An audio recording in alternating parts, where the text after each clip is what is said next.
Anhat Squalin, Quins Quachnomia, Titsits, Sisemia, Quinsna, Tanachan, Checho Hek, Ohomel, An Wanaxton Squalin. Thank you so much for inviting me to come and to spend some time with you today. My ancestral name is Sisemia, and I come from the village of Seymour, and I'm happy and honored to be with each and every one of you today. My English name is Tracy Williams, and I am the manager of Language and Cultural Affairs Department.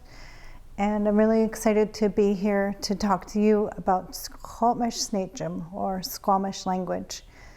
I've always known that I loved to hear our language. I would hear somebody speaking and it would just make me stop and listen. Even when I didn't understand the words, I knew it was special. I knew it was powerful. I knew it was rich. And I knew I was drawn to it in a very unique and special type of way. I actually didn't start learning the language until about 3 years ago. And in the beginning, it was so hard. It was so hard. I can't even explain. Like I thought I knew something because I'd heard a little bit here and there. But when we actually started working together, we were working in what's called a language pod. So we had a mentor who was Dr. Peter Jacobs, and then there was 4 of us in the pod who were all just learning our language. And in the beginning, I couldn't speak at all.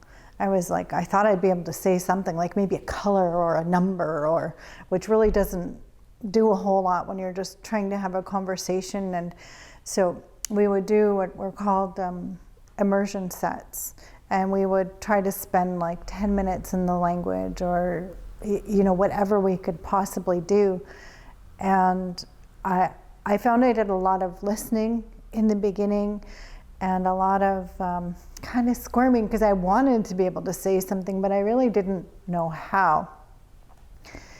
And after probably about 6 weeks of like going, oh, this is really hard, I went on Christmas break, and I told some of the ladies in my group, I said, please don't dumb down for me. Don't reduce your language use. Like I'm gonna meet you, and I'm gonna work doubly hard to try to get to where you're at so that I can converse with you, I can talk with you, I can speak with you. And I really want to do that.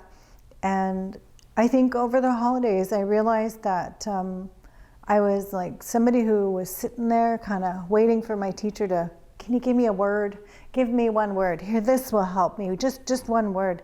And then I sort of took a moment and I thought, I went to UBC and I did my Master's of Educational Leadership. And I thought about how I had learned what I had learned, and I'm like, that was a lot of hard work. And I didn't just sit there in class and wait for my teacher to give me one word. I actually, I had to read, I had to write, I had to train, study, prepare myself. And over those holidays, I think I learned to turn my mind around.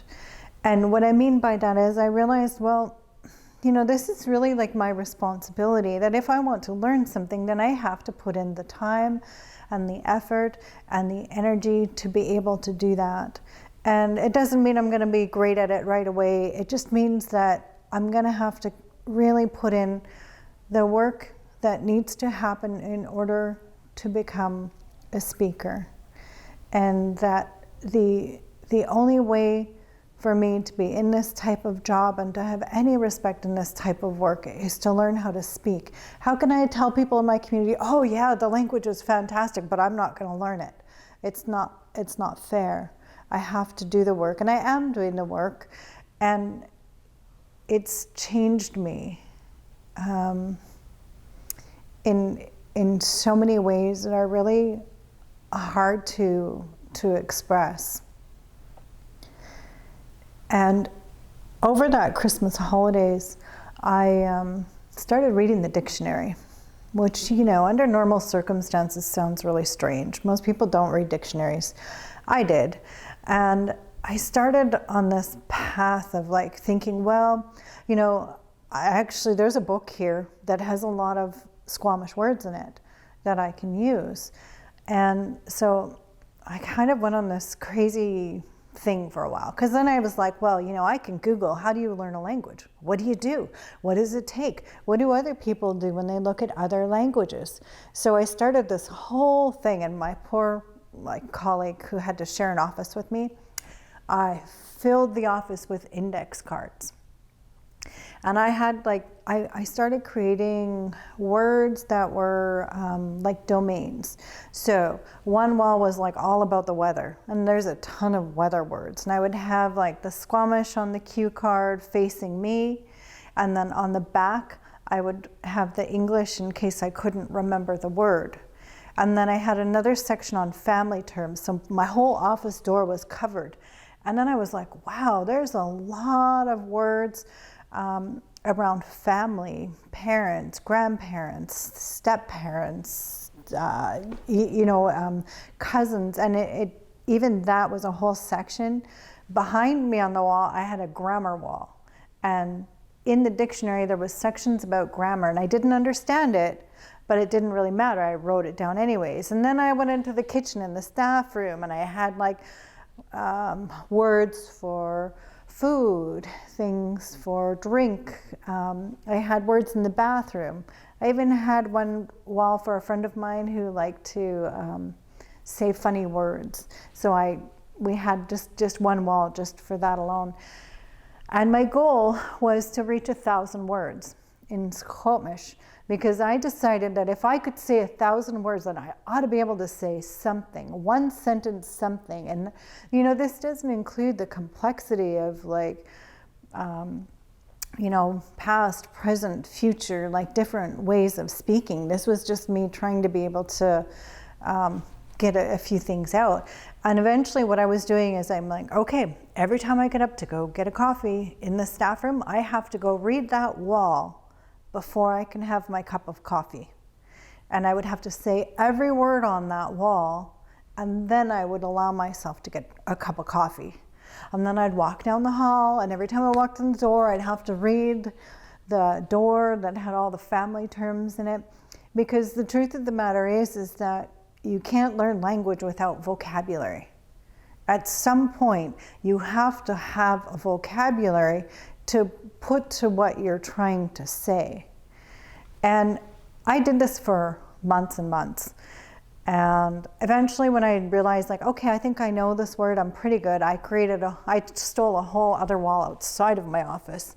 And I started pinning all the words, and then I would refill and I would shift things around. And I did this for quite a few months, and it helped in some ways. It helped me to have more exposure and intentional moyonsot, intentional going into language. And it kept it very present for me. So it was a way of normalizing language around me, a way of seeing it all the time. The one problem with some of that, of course, is that I wasn't hearing it all the time. So that was a bit of a struggle. So one day I came into the staff room, and I looked at the wall, and all my cards were down.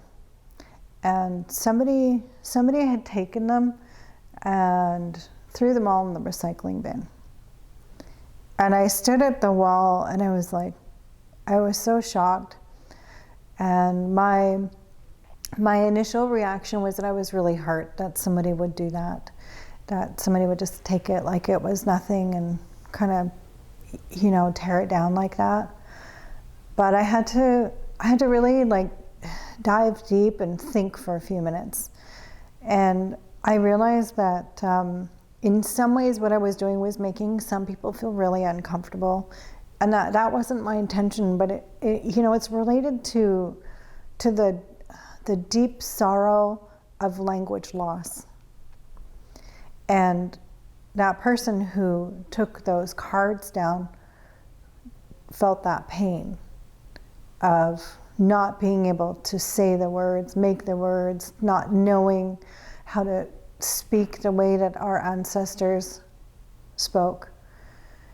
And the receptionist came in and she was horrified that all the cards were in the recycling, and she took them all out and she taped them back up to the wall again. And I had one more thing happen after that, and somebody came and they told me they didn't really like what I was doing. They didn't like all my words on the wall. And they said, you can't learn the language that way. It's not right. And I said, why? And they said, well, you have to learn the language from your spirit. And you know, what you're doing here, that's not it. And I said, okay. I took everything down, except for the kitchen. I took all of my cards down, and I thought about it again for a while, and I thought, you know, I can see, like, this is kind of, you know, this isn't maybe working as it was.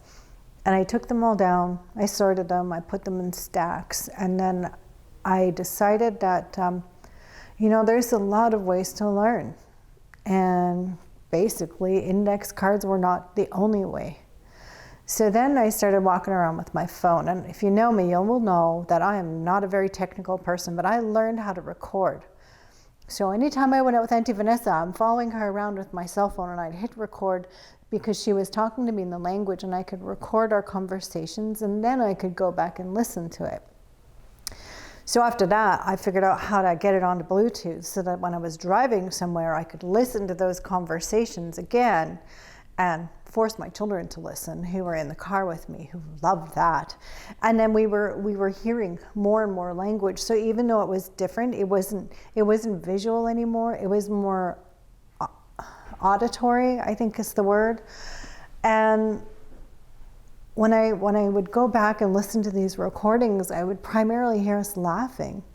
And I was like, I didn't even know we were laughing that much. But every time we were trying to talk in the language, we were having so much fun that it was like, it changed something.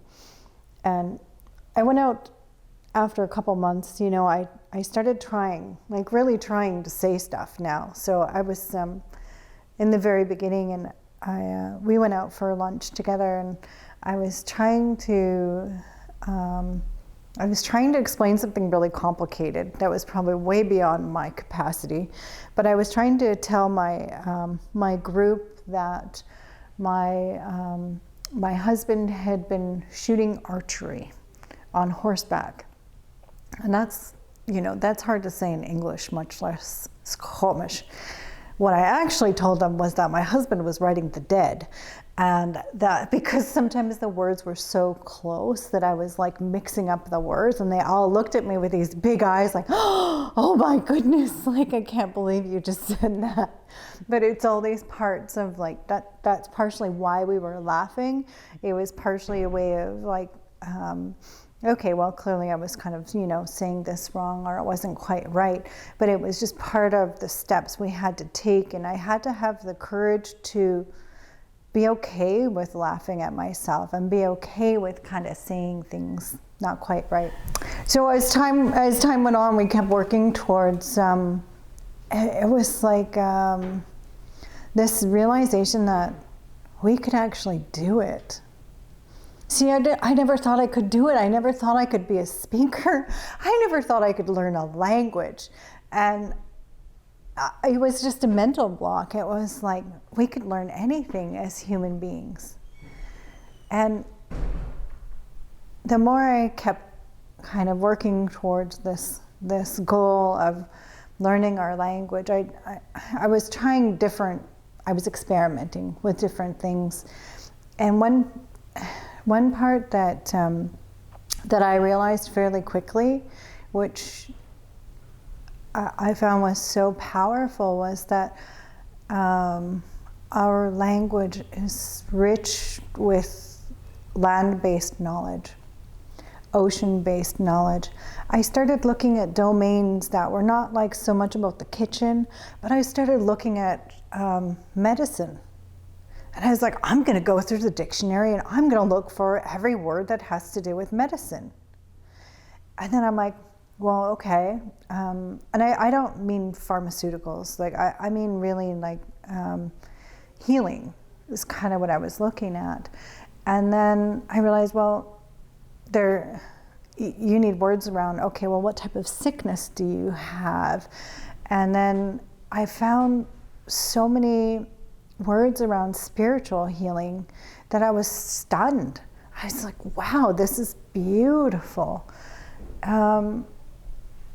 The magic in the language of having multiple ways to describe who we are, where we come from, how we belong to this place. The way I think of Skoghomisnechum today is that when I go to gather plants, I believe that it's important to honor them. So when I can, wherever I can, I'll use their ancestral Skoghomish name. I'll let the plants know that I'm there, and I'll explain to them how I intend to use them. But by using our language, my intention is to respect that plant with the deepest respect I know, because the way that I was taught was that the plants know our language. The land knows our language, because our language comes from the land since the beginning of time. There's nowhere else for me to go. Where can I go to learn my language? Where else? There is nowhere. I can't go back to France. I can't go to Japan. I can't go anywhere but here. And that's okay, because this is where it belongs. This is where our language evolves from, and this is why it is so important. We have a collective duty and responsibility to do everything we can to use anything we know in this language. The failure to do that is a loss of something so immense and so deep. I'm forever grateful for all of our Tzwaamchit, our Tseokwachit, our ancestors, our elders, for those who carried the language and kept it warm for us so that we could return and come back to be able to use these words today. There's a different feeling, there's a humor, there's a love, there's a passion, there's a respect within the language that exists when you use it, when you hear it. I think that it's also like, it brings joy and happiness, and it brings people together. It is a different form of healing, but it's ours. And it belongs to our people and our Kwiatstalmach, our future generations of children who will be able to use the words, and who I pray don't have to fight in the same way and work as hard as we've had to work in order to have our language come back to our people again. Because embedded in that language is the very DNA of who we are. And who we are can be many different things in this world. Everything is okay. Everything is good. But it is our opportunity to help one another, to share with one another, to walk in a way that's balanced and good. And I think to some of the teachers out there who may be watching this video, maybe you're asking yourselves, well, what does this have to do with me? Why does this matter to me? Why is this important to me? And it's important because you're here on this land. It could help you too in a different kind of a way, but maybe most importantly to help the children. Sometimes people will come and they'll say, well, can you please give me Squamish, 1 to 10, and maybe the colors of the Squamish language. And when Auntie Vanessa went back to the elders and said, what do you think about this? And at the time those elders said, why? And she said, what do you want the children to know? If you had a chance to tell the children anything that you could, who live here, what would you tell them? And essentially, she said, the elders said, we want them to know who we are. We want them to know that we're here. To us, that is more important. It's more important than counting or colors. Children need to know the land they're on. And I respect that. I do. But I'm going to come back to this. How can you help? What can you do? And there's a part of me that thinks, how do we support things? Within the Squamish Nation right now, we have what's called a language nest. And we're only into year 2. And the purpose of the language nest is to try to bring Squamish language back to parents and babies 0 to 3 years old. This nest is meant to create a safe haven for language. It's meant to be immersion. It is meant to be the chance to create firstborn Squamish language speakers again. When we start to do that, when we have firstborn speakers again, we will know that we have created what's called a language shift, where our language will certainly survive another generation. And that is really, really significant. I don't know how you can support the language nest, but I'm sure there's ways that we could be creative. There's possibly opportunities down the road to develop Squamish Snacham curriculum, Squamish language curriculum, to deliver Squamish language classes that are, say, full immersion for high school students. Because the truth of the matter is, if you really want people to speak and you want them to have the opportunity to speak, and your goal is to create speakers, then you need to create immersion programming. Smaller classes may create some kind of an interest, or, knowing a few words might feel like fun. But at the end of the day, what do we need? As Squamish Stomach, as Squamish people, what do we need? We need people to speak. We need people to care.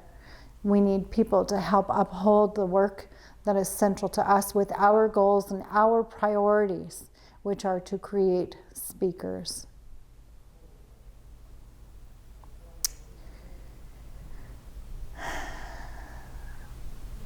I just want to thank you all for working with our children, for taking the time to help them on this journey, because this is really important. You can help them to feel proud of who they are, and to know that they come from beautiful, beautiful people and families, because this is the truth.